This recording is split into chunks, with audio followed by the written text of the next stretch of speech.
May isang bata na nanganganak po pala ditong masayang-masaya dahil napagbigyan na naman po sa kanyang hiling.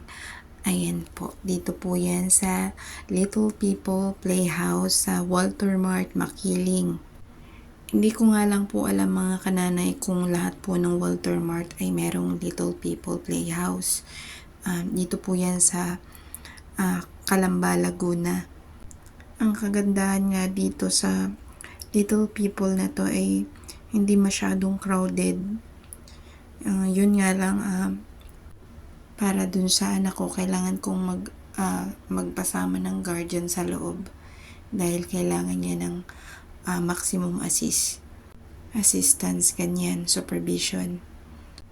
Pero alam ko yung ibang parents dyan, nandyan lang sila sa labas, nakabantay, or yung iba is nagbabayad sila ng extra para yung staff ng Little People ang mag-supervise habang nag-grocery or may binibili dyan sa loob ng mall. Kung itatanong nyo naman kung magkano yung rate niya, nilagay ko din siya sa dulo ng video kasi ang ginawa ko lang dyan kay James is 30 minutes lang po. Ay, 140 pesos yung 30 minutes niya. Tapos, meron na din po kasi kaming dalang medyas. Kaya, ang binayaran ko lang po is yung 140 at saka po yung 100 pesos na guardian. Mayroon din naman po sila dyang tinitindang mga medyas. Since naka-medyas naman po sila ate at saka si James, hindi na po kami bumili.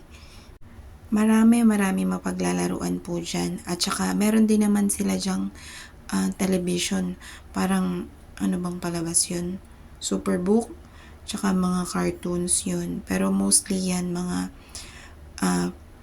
yung makikita mo sa mga playground at saka sa mga kagaya ng ibang playhouse na kilala kagaya ng Kidzuna, ganyan.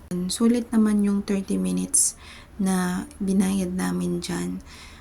Nagpabalik-balik lang nga dyan si James sa sa slide. And maganda naman talaga na ma-experience ng mga bata paminsan-minsan ang mga gantong activities, kung pwede nga lang sana araw-araw, kung mura lang siya, 'di ba? Kaso medyo may kamahalan din. So yun guys, salamat sa panonood. Nasa dulo ng video yung rates niya, inilagay ko. Kung interested kayo, yan, try nyo na din sa inyong mga little one. Thank you for watching. Bye!